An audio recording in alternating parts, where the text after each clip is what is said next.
আজ একটা ঘটনা শেয়ার করতে চলে এসেছি আপনাদের কাছে। প্রথমে আগে ঘটনাটা বলি, তারপর বলবো কেন বললাম ঘটনাটা আপনাদের কাছে। আমার হাতে একটা আংটি দেখতে পাচ্ছেন, এই যে সেই আংটিটার কথাই বলছিলাম। দেখা গেছে এই আংটিটা অনেক বছরের পুরনো, অনেক বছর আগে কিনেছিলাম। এবার যেহেতু পুরনো তাই রঙটা নষ্ট হয়ে গেছে, অনেকবার পরেছি। এই আংটিটা আমি খুব ছোটোবেলায় কিনেছিলাম, তখন স্কুলে পড়ি, কোন ক্লাসে ঠিক মনে নেই, তবে কিনেছিলাম মার কাছে বায়না করে, এটা মনে আছে। যখন কিনেছিলাম তখন কয়েকবার পড়েছিলাম আর কি, তারপর আর পড়া হয়নি আংটিটা। আমার কাছে যত্ন সহকারে রেখে দিয়েছিলাম আমি আংটিটাকে। আজকে দেখতে আবার ভাবলাম পড়তে গিয়ে যেটা দেখলাম, আমার আঙুলে টাইট হয়ে গেছে আংটিটা। আগের মতো ইজিভাবে পড়তে পারছি না, যদিও বা টাইট হয়ে গেছে আংটিটা, তবে একটু কষ্টসৃষ্ট করে পড়া যায় আংটিটা, তবে আগের মতো ইজি নয়। খোলার সময় তাই অবস্থা হচ্ছে, খুব ইজিলি খুলতে পারলাম না আমি আংটিটা। এবার যেটা হলো, প্রথমবার আংটিটা তো আমি কষ্ট করে পরে ফেলেছি। পরার পরে আঙুল থেকে আমি খুলতে পারছি না আংটিটা, টাইট হয়ে গেছে।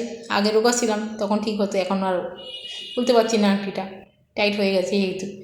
এবার অনেকবার আংটিটা পরার পরে খোলার চেষ্টা করছি, দেখলাম পাচ্ছি না। তারপরে এটা হলো, বাবা কোনো কারণে একটা কথা বলতে এলো আমার কাছে।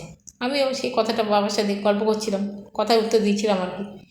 এবার যেটা হয়, বাবার সঙ্গে কথা বলতে বলতে আমি আংটিটা খোলার চেষ্টা করছিলাম।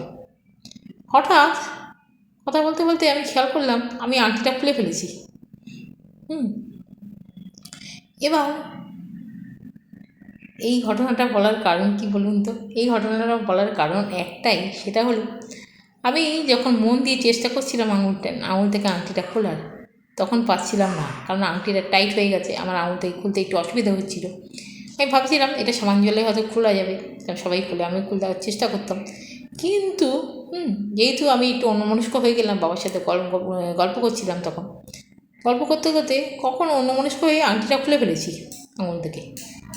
এবার আমি তো আর আগের মতো রোগা হয়ে যায়নি, বা আংটিটাও বড় হয়ে যায়নি, কিন্তু আমি গল্প করতে করতে অন্যমনস্ক হয়েছিলাম বলে খুলে ফেলেছি আঙুলের থেকে।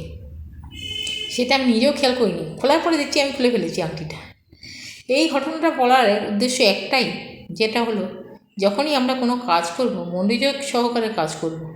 কারণ কি বলুন তো, মনোযোগ সহকারে কাজ করলে আমরা সেটা কি করছি পুরোটাই আমার একটা সজ্ঞানে কাজটি করব আমরা।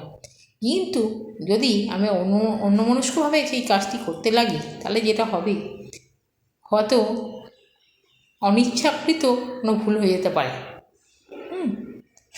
আমি যেরকম আজকে করে ফেলেছিলাম, এটা আমার ক্ষেত্রে ভুল হয়নি, খুলে ফেলেছি। এটা যদি আমি অন্য কাজ করতে করতে গল্প করতাম, ওটা ভুল হয়ে যেত, আমার হাতছাড়া হয়ে যেত। আংটিটা যেমন খুলে ফেলেছি, তেমনই কোনো একটা বিষয় হয়তো কেউ এটা মনোযোগ সহকারে কাজ করছে, সে যদি সেই সময় অন্যমনস্ক হয়ে যায়, তাহলে তো সেটা ভুল হবে, তার হাতছাড়াও হয়ে যেতে পারে যদি কোনো ইম্পর্টেন্ট কাজ থাকে। এই গল্পটা এই জন্যেই বলা। আজকের মতো এইটুকু, ফিরে আসবো আবারও কোনো সময় অন্য কোনো ঘটনার সাথে, অন্য কোনো কাহিনির সাথে, অথবা গল্পের সাথে। তৎক্ষণে জেনে সবাইকে বলছি টাটা।